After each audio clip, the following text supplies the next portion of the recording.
Estimada, del computador HP. Usted, sí, usted. Muy buenas tardes. ¿Qué características hemos dicho del oligodendrocito?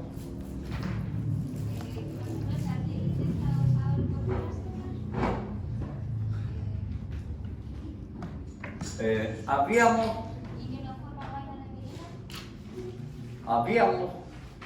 no que esté en la diapositiva, porque esta diapo y esta la vimos en la clase pasada, lo conversamos. Porque lo que se pregunta en histología no es lo que está aquí en esta diapo, sino lo que está aquí en esta foto. Esta es la parte de la histología, esa foto. Y en esa foto hay núcleos, y esos núcleos son de distinta coloración, distinta intensidad, distinta cantidad de cromatina. Habíamos dicho que una célula que tenía un núcleo ovoideo, tamaño medio, con relativa heterocromatina, era relativamente heterocromatínico, a diferencia de la glía astrocítica o astrocito, que tenía un núcleo ovoideo un poquito más grande, ¿ya?, que era eucromatínico. Ya hemos dicho que la astroglía se podía confundir con una neurona pequeña, ¿ya? Entonces este tenía, eso habíamos dicho de él, no lo que está en la diapo, recuerden, ahí esto hay que venir a clases porque si no uno se queda con estos monos que no hay mucho dato en el mono. Y las diapos, como ven ustedes, tienen bien poco datos, la mayoría de las cosas son las que yo hablo. Ya. Entonces, habíamos explicado acá, en esta diapo, aquí por ejemplo, este es un corte semifino, con una tinción que nos permite ver la mielina. ¿Y qué es la mielina? Es sobreenrollamiento de la membrana celular del oligodendrocito o de las células de Schwann, dependiendo si estamos viendo mielina en sistema nervioso central o sistema nervioso periférico. Y en este caso es un corte transversal de un nervio, esto es sistema nervioso periférico, por lo tanto esta mielina está constituida por células de Schwann, ¿ya? Y lo primero que vemos es que los nervios están constituidos por varios axones, y aquí esto se asemeja un poco al esquema que hemos visto en los músculos. Un músculo tiene una cápsula conjuntiva y adentro hay fascículos de células y cada célula muscular o fibra muscular está asociada a un tejido conjuntivo. Acá es lo mismo, un nervio tiene fascículos de axones y esos fascículos de axones están rodeados de un tejido conjuntivo especial y cada nervio a su vez tiene un tejido conjuntivo especial y cada axón está rodeado de mielina. O si es amielínico, tiene una vaina protectora de células de Schwann, ¿ya? Y lo otro que podemos ver es que el grosor de la mielina en los distintos axones no es homogéneo. No todos los axones tienen el mismo grosor de mielina. Y lo otro, no todos los axones tienen el mismo diámetro. Entonces, lo primero que tenemos que establecer es que existen distintos tipos de axones. Aun cuando todas las neuronas pueden ser de proyección, hay axones rápidos, axones de velocidad media y axones lentos. Eso tiene que ver con el diámetro del axón y con las características de conducción. Ya habíamos hecho un cartoon, no sé si lo habíamos hecho o no, en donde explicamos un poco este cuento. Nosotros habíamos dicho que para poder mover un dedo del pie, porque estaba muy con problemas la derecha y la izquierda, no la vamos a dejar tranquila, un dedo del pie ustedes. Entonces si nosotros queremos, aquí en este pie, mover uno de esos dedos, tenemos que enviar una señal de nuestra neurona motora que está acá, que llegue a ese pie. Aquí por si acaso está la rodilla, y en la rodilla es una diartrosis, por lo tanto hay un tejido conjuntivo, ¿se acuerdan? Un tejido conjuntivo de la rodilla, hay un cartílago, etc. Ya, esta neurona motora tiene que enviar esa señal. Para que esa señal llegue en un tiempo prudente, tiene que ir asociada a un sistema de transporte. ¿Cierto? Ya hemos hablado, transporte retrógrado, transporte anterógrado, ¿cierto?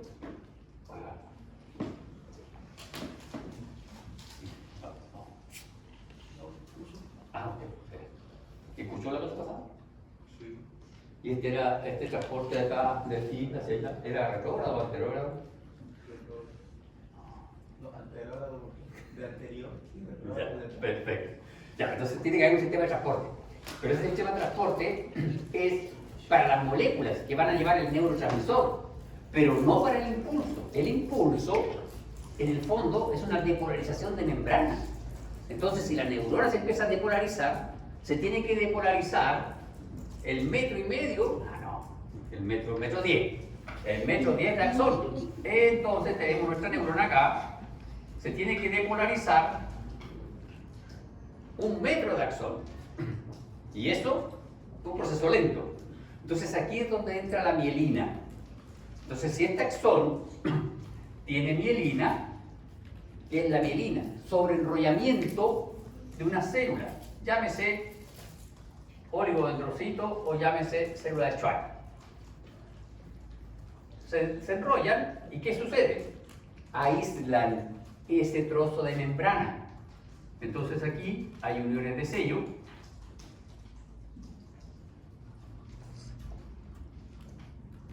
Y del axón solo se pueden depolimerizar estas zonas que están acá, que era lo que habíamos nombrado nosotros como nodos de Rambier, que es justo la zona en donde no hay mielina, nodo de Rambier. Y estos barriletes de mielina se llaman internodos, porque corresponden a lo que está entre dos nodos. Cada barrilete, porque es básicamente un barrilete, cada barrilete de mielina corresponde a un internodo. Entonces, si estos barriletes son más grandes,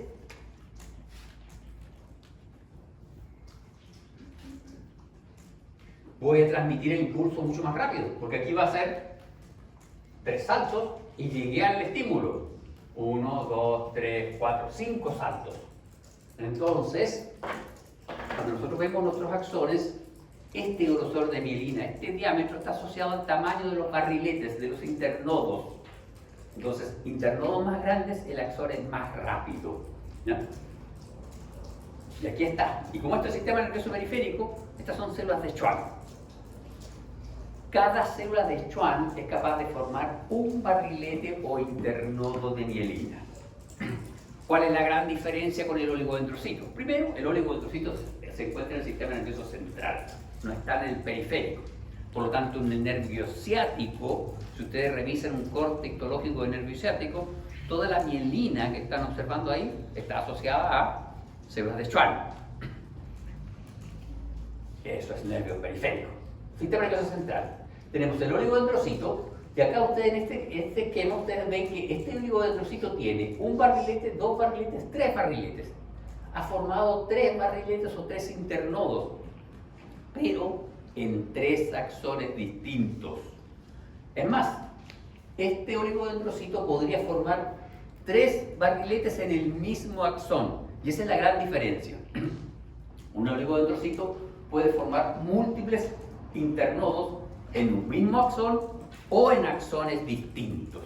En cambio, la célula de Schwann es una célula de Schwann por internodo. ¿Ya? Y acá está, vean, este es un cartoon 3D de cómo nuestro... Oiga, esto es una célula de Schwann.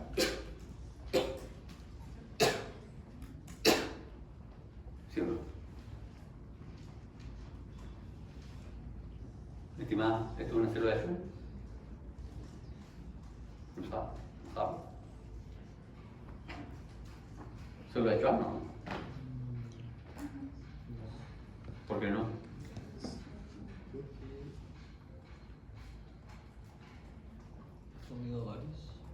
Porque está formando mielina en varios axones.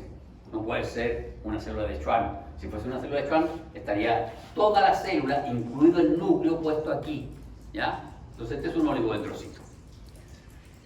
Esta es una imagen de un corte transversal con alta resolución, microscopía electrónica de transmisión, en donde podemos ver la membrana.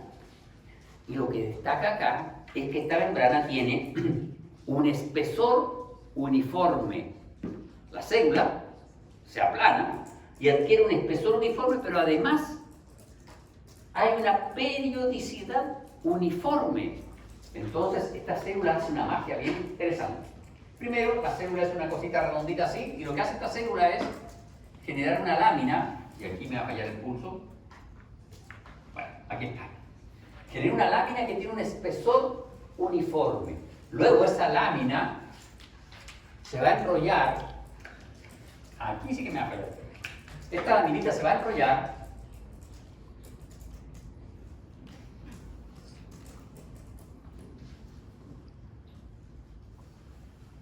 Aquí me falló el curso un poco, pero bueno, ustedes entenderán. Esta laminita con un espesor uniforme se va a enrollar y esta periodicidad de aquí, que la vamos a poner con otro color, este periodo de aquí es uniforme. Aquí se salió un poquito, está un poquito más corto, lo dibujamos. Entonces, tenemos dos parámetros bien interesantes. Uno, el espesor de esta lámina de mielina es uniforme y el espacio que queda entre las láminas, cuando se enrollan, porque se pliegan sobre sí mismas, también es uniforme.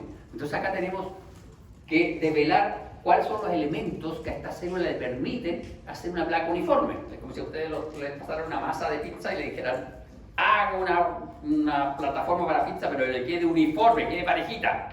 ¿Ya? Ustedes usan un uslero. La célula no tiene un uslero. Entonces la célula tiene que tener algunos elementos.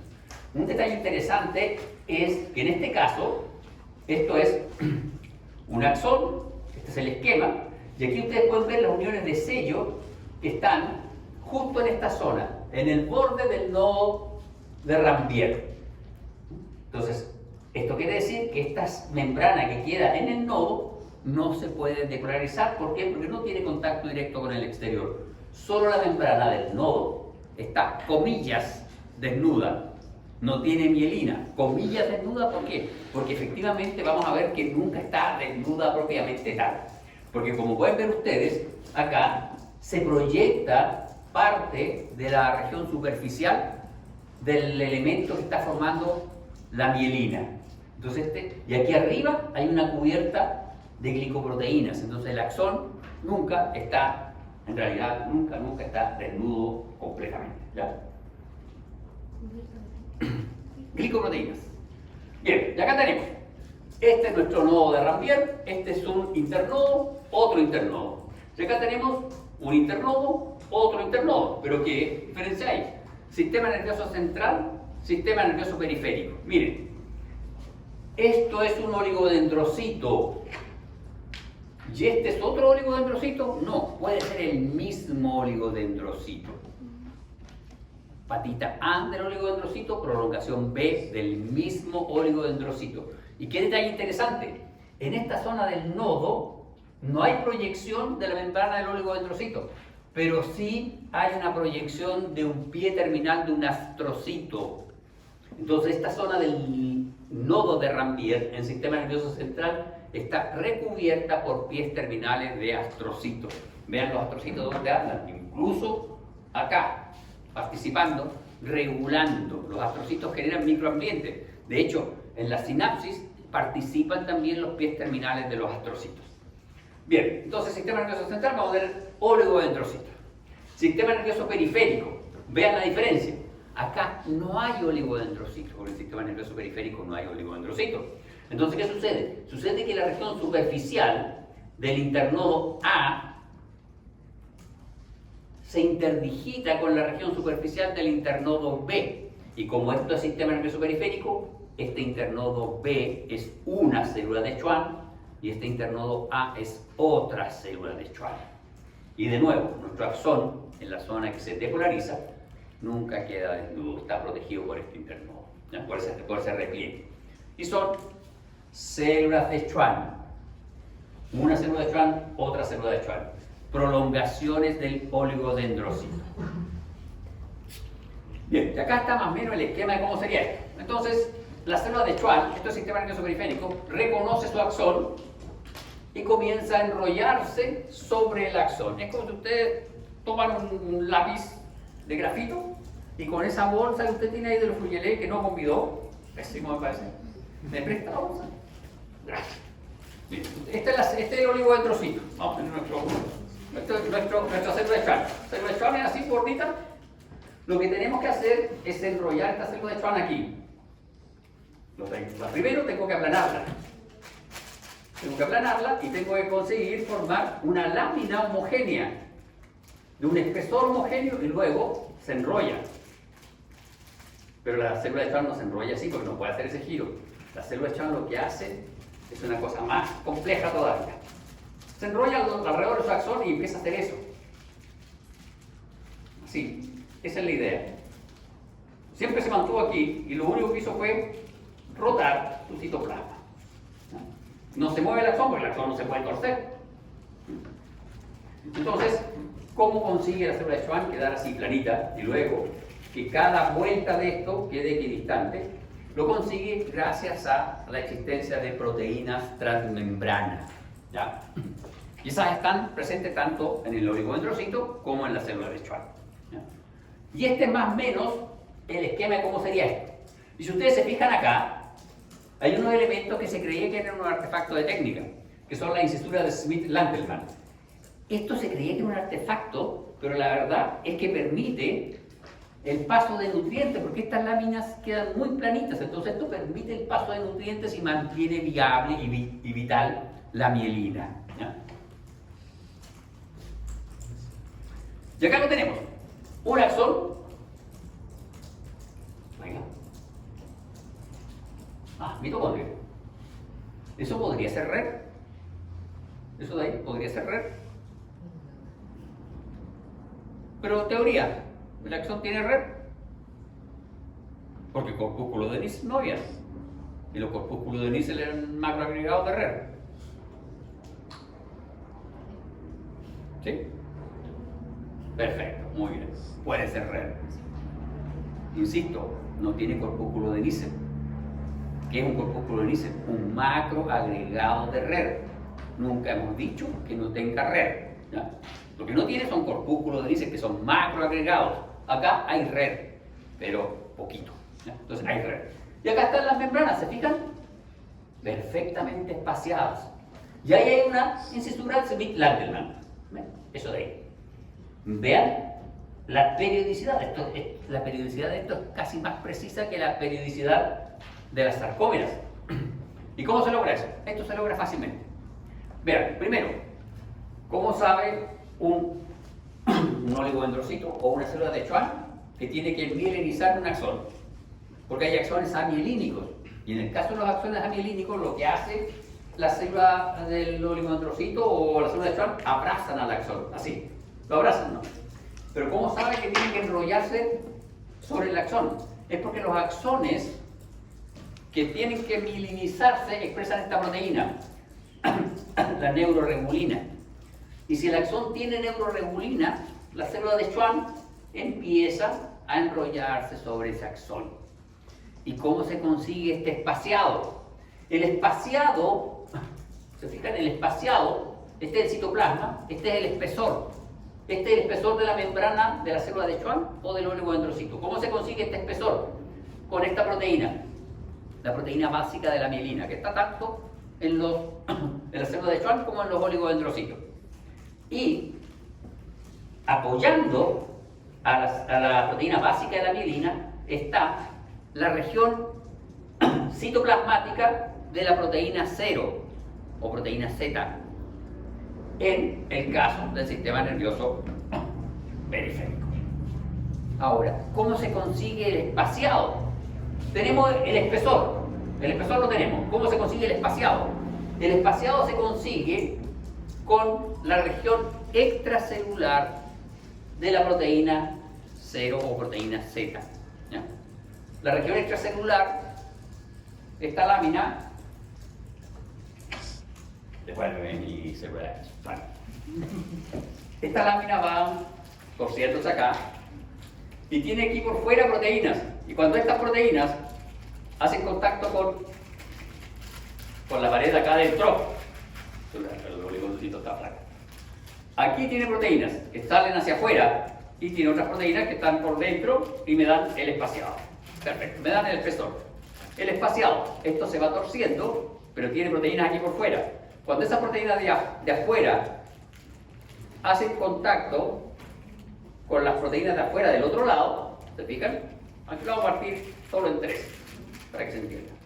Este borde tiene proteínas con un borde extracelular. Este borde también tiene proteínas con borde extracelular. Cuando esos dos bordes se encuentran, se asocian y dan el espaciado, ¿no?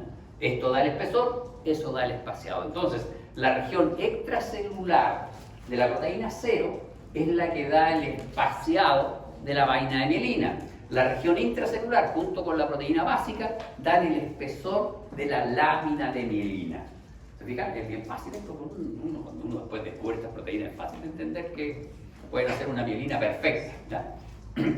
Y esto es la comparación. Tenemos proteína 0 en el sistema nervioso periférico y en el sistema nervioso central tenemos la proteína proteolipídica. Oiga, ¿y por qué no está la proteína 0? No, usted ya participó. Joven, ¿por qué en el sistema nervioso central no está la proteína 0? Porque hemos dicho que la proteína 0 participa en el espesor y en el espaciado. Y en el sistema nervioso central, ¿por qué no está la proteína 0? ¿Por qué la cambiaron por la proteína proteolipídica? Pero sí está la proteína básica de la mielina. Proteína básica de la mielina está en el sistema nervioso periférico y el sistema nervioso central. ¿Por qué cambiaron la otra?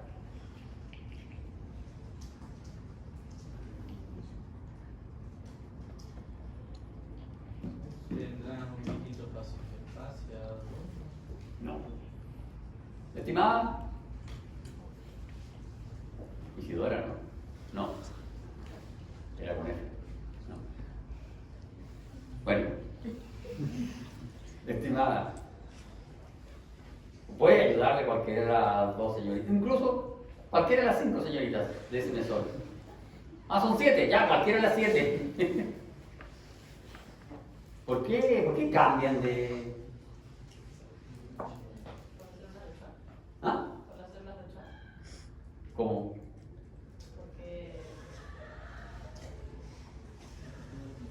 Sí, vamos bien.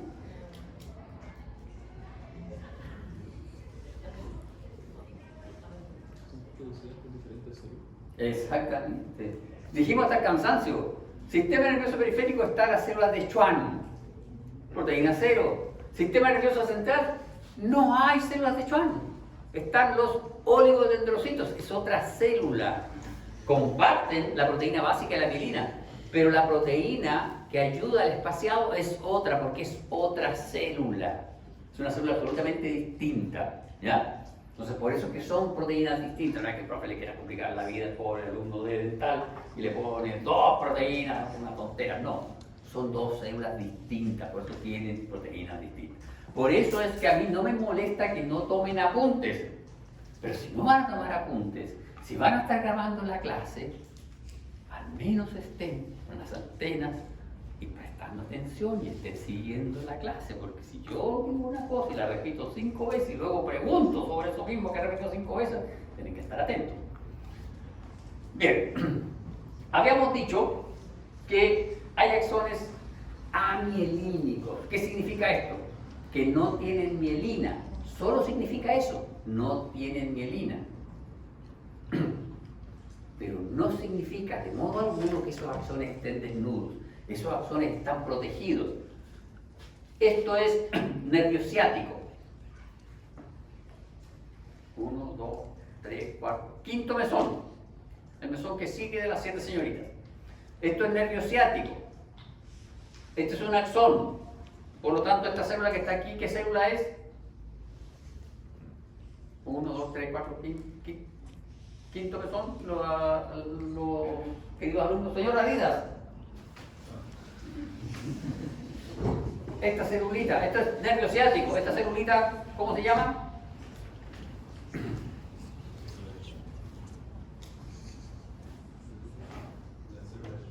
Célula de Schwann, muy bien. ¿Por qué? Porque es nervio ciático, sistema nervioso periférico. ¿Ya? Esta es una célula de Schwann y estos son axones, ¿se fijan? Estos son axones y se denominan axones amielínicos. Pero ¿qué pasa? No es que esté desnudo el axón está rodeado por las células de Schwann. Y aquí sí se da una paradoja. Una célula de Schwann puede recubrir a varios axones amielínicos, pero tratándose de axones mielínicos, una célula de Schwann puede formar solo un internodo o barrilete. ¿Se fijan? Axón mielínico, un internodo. Axón amielínico, una célula de Schwann, varios axones. Y acá está el esquema, célula de Schwann, varios axones, y acá está el núcleo de nuestra célula de Schwann, citoplasma de nuestra célula de Schwann, y acá tenemos un axón, dos axones, tres axones, 4, 5, 6, 7, 8, 10, 12 axones, ¿ya? Están recubiertos. Y si ustedes miran con cuidado, aquí hay una pequeña perforación porque no lo encarcela totalmente. Esto se llama mesaxón, ¿ya?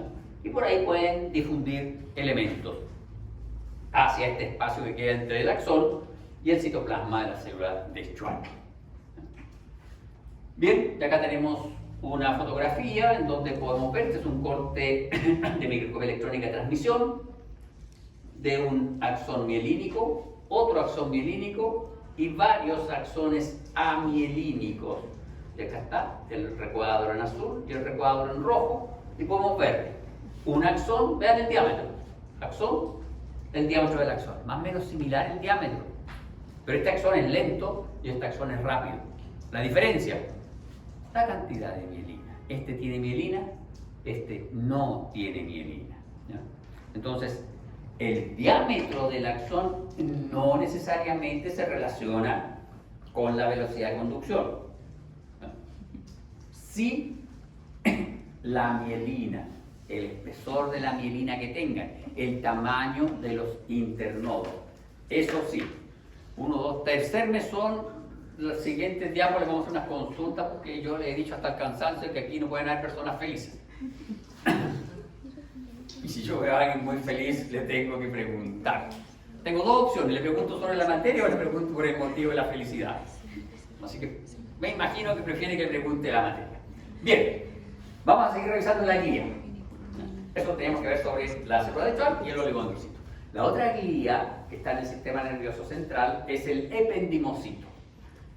¿Qué eran estos ependimocitos? Son las células que están recubriendo todas las cavidades del encéfalo. Recubren internamente las cavidades. ¿Cuáles son esas cavidades?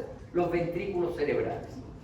Y estas células, la mayoría de ellas, son células cúbicas que se caracterizan por tener cilios. Tienen gran cantidad de cilios y muchas de ellas tienen gran cantidad de repliegues basales. Son células cúbicas con cilios. Esos cilios dicen que se ayudan al movimiento del líquido cefalorraquídeo y generan un flujo laminar sobre la superficie epitelial. Este es un epitelio. Es bien particular este epitelio porque no tiene uniones de sello en la pared ventricular. Hay determinadas zonas del cerebro en donde este epitelio se diferencia y tiene características de célula cilíndrica. Desaparecen los cilios y aparecen microvellosidades. Y esas células cilíndricas tienen pies terminales que van hacia vasos sanguíneos. En ese caso, esos ependimocitos se denominan tanicitos y corresponden a ependimocitos especializados que se localizan en el receso infundibular. ¿Cuál es el receso infundibular? Es la base del tercer ventrículo, ¿no? Bien, ahora, hay otros ependimocitos que también se diferencian. Pero estos ependimocitos lo que hacen es proyectarse hacia el interior de la cavidad ventricular y forman estructuras ramificadas que se denominan plexos coroideos. Y esos plexos coroideos, ¿ya?, presentan ependimocitos cúbicos con gran cantidad de microvellosidades, ¿ya? Esas prolongaciones que tienen ependimocitos cúbicos con gran cantidad de microvellosidades son los plexos coroideos. Y estos ependimocitos sí tienen barrera, están sellados, ¿ya? Estos son los ventrículos cerebrales, ventrículo lateral, tercer ventrículo, acueducto silio, cuarto ventrículo. Foramina Monroe, esta es la entrada del acueducto silio. Y todo esto está revestido, salvo en esta región que están los tanicitos. Y en el interior de los ventrículos, en el interior de este ventrículo y en el interior de este ventrículo, hay plexos coroideos. ¿Se fijan? Este es un ependimocito, son células cúbicas, núcleo bastante redondo, tiene gran cantidad de mitocondrias. ¿Por qué tiene tanta mitocondria? Porque hace transporte transcelular. Y ahí están. ¿Qué es eso? Tercer mesón, 1, 2, 3, 4, 5 humanos. Cualquiera puede contestar. Prefiero que conteste uno de los 3 humanos centrales. ¿Qué es eso? Cuerpos basales. Perfecto. Son los cuerpos basales de los cilios del ependimocito. Por lo tanto, esto es pared ventricular normal. No son tanicicles. Y tampoco son coroidocitos, que son los ependimocitos de los plexos coroides. Acá está. Esta es la pared ventricular y esta es la cavidad ventricular y estos son los plexos coroides. Se fijan, son estructuras ramificadas y cada uno de estos elementos es una célula. Cada uno de estos es un ependimocito. Son bastante ramificadas. Y esto es una cubierta epitelial que por debajo presenta un tejido conjuntivo muy laxo con gran cantidad de vasos sanguíneos. Y esos vasos sanguíneos son vasos sanguíneos fenestrados. ¿Por qué razón? Porque a partir de estos vasos sanguíneos pasa la sangre y pasan un montón de nutrientes hacia el ependimocito. Y el ependimocito secreta el líquido cefalorraquídeo. El líquido cefalorraquídeo, que es el líquido que está en el interior de los ventrículos y que está rodeando externamente el cerebro, es producida por los plexos coroides, por estos ependimocitos. Si ustedes se fijan, acá está el capilar fenestrado, ese es el tejido conjuntivo muy laxo. Estos ependimocitos, que se llaman coroidocitos, tienen repliegues basales abundantes, vean, repliegues basales, y tienen gran cantidad de microvellosidades, muy desarrolladas, y tienen complejos de unión. Es decir, estos están sellados, estos tienen barrera, y esta barrera se llama barrera sangre-líquido cefalorraquídeo. En cambio, los ependimocitos de la pared del tercer ventrículo, por ejemplo, o de la pared del ventrículo lateral, no tienen uniones de sello. ¿Y por qué?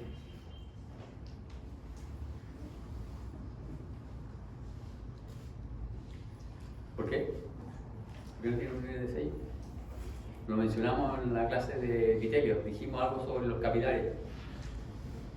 Dijimos que los capilares del encéfalo, y lo dijimos cuando mencionamos los astrocitos, mencionamos que los astrocitos servían para localizar de forma indirecta la barrera hematoencefálica. Los capilares del parénquima encefálico, los que están acá, son capilares sellados. En cambio, el capilar que está acá es un capilar fenestrado, que no está sellado. Entonces, toda esta sangre puede pasar, todos los elementos de la sangre pasan libremente o casi libremente hacia acá. Y es esta célula la que selecciona lo que pasa al líquido cefalorraquídeo. En cambio, en la masa encefálica, en el parénquima encefálico, son los capilares los que seleccionan, porque los capilares están sellados, ¿ya? Y esos capilares sellados de la masa encefálica son la barrera hematoencefálica. El coroidocito es la barrera sangre-líquido cefalorraquídeo. En el encéfalo hay dos barreras, la barrera hematoencefálica y la barrera sangre-líquido cefalorraquídeo. Bien, veamos entonces cómo se comunican nuestras neuronas. La verdad que las neuronas se comunican a través de un sistema de unión que se llama sinapsis. Que se llama sistema de unión, pero la verdad es que no hay sinapsis. O sea, la sinapsis no es una unión real entre las dos células. ¿Por qué? Porque se aproxima una célula a la otra. La verdad es que se aproxima la terminal axónica de una neurona a la otra neurona, pero no hay una unión real, al menos en las sinapsis químicas. ¿Ya? No hay una unión real, sino que hay una aproximación. Y en esa aproximación queda un espacio, y ese espacio se llama espacio intersináptico. Y es a ese espacio en donde se vierte el elemento que comunica a las dos células, que se llama neurotransmisor. ¿Ya? Entonces, estos contactos pueden ser de distintos tipos. Ustedes se fijan, axosomática, axodendrítica, axoaxónica, etc. A nivel de las dendritas, hay un detalle bien interesante respecto de la anatomía de las neuronas. Si uno dice cuántas neuronas tenemos tantos millones de neuronas. ¿Cuántas dendritas tiene? Tenemos tanta posibilidad. Uno saca la cuenta y no serían tantas las sinapsis que se podrían realizar. Entonces, ¿cómo conseguimos que una dendrita pueda tener muchas más sinapsis? Las dendritas generan estas cositas que se llaman espinas dendríticas. Y es a nivel de las espinas dendríticas en donde se realiza la mayoría de las sinapsis axodendríticas. Así podemos aumentar la superficie de acción de nuestras dendritas. ¿Y cuál es la diferencia entre una espina dendrítica y una dendrita desde el punto de vista molecular? La dendrita tiene microtúbulos en su citoesqueleto, tiene neurofilamentos en su citoesqueleto. En cambio, la espina dendrítica tiene neurofilamentos y tiene filamentos de actina formando su citoesqueleto. No tiene microtúbulos, ¿ya? Los microtúbulos están en las dendritas y en el axón. A nivel de la espina dendrítica no habrían microtúbulos. Así podemos diferenciar una espina dendrítica. Bien, y acá tenemos una sinapsis. Aquí hay una prolongación de un elemento celular y acá está el otro elemento celular. Si ustedes se fijan, aquí al medio hay un espacio. Este se llama espacio intersináptico. Ahora, la sinapsis es una comunicación entre dos células en donde una célula le pasa una señal a la otra célula. Por lo tanto, una célula es presináptica y la otra es postsináptica. ¿Cómo reconozco yo a la célula presináptica? La reconozco porque es la que lleva el mensaje. Y como es una molécula que se lleva, como es una molécula que se utiliza para dar el mensaje, esa molécula está encerrada en una vesícula. ¿Por qué? Porque es un mensaje que está estrictamente regulado, ¿ya? Entonces, el elemento celular, que puede ser un axón, que corresponde al presináptico, es decir, el que está entregando el mensaje, se caracteriza por tener vesículas conteniendo el neurotransmisor. En cambio, el postsináptico carece de esas vesículas porque es el que recibe el mensaje. Sin embargo, en la mayoría de los casos, o en un número muy alto de los casos, el que recibe el mensaje, que se denomina postsináptico, tiene mayor electrón densidad en su borde de membrana. ¿Por qué tiene mayor electrón densidad? Porque aquí hay repliegues de la membrana para aumentar la superficie de membrana. ¿Por qué? Porque en esa superficie de membrana yo tengo que poner el receptor para el neurotransmisor. Aquí está a la izquierda. Presináptico, postsináptico. ¿Y qué tiene el postsináptico? Tiene receptores para el neurotransmisor. ¿Y qué tiene el presináptico? Tiene el neurotransmisor almacenado en gránulos. Entonces contiene los gránulos o las vesículas que contienen el neurotransmisor presináptico, por eso lo voy a reconocer. Postsináptico no presenta esa vesícula, no tiene gránulos y muchas veces tiene mayor electrón densidad que el presináptico. Muchas veces, no siempre, porque hay un tipo de sinapsis que son homogéneas, que no hay mayor diferencia en la electrón densidad. Entonces, ¿qué tenemos esto? ¿Qué sucede? Sucede que este era el concepto antiguo de la sinapsis. ¿Cuál es el problema de este concepto antiguo?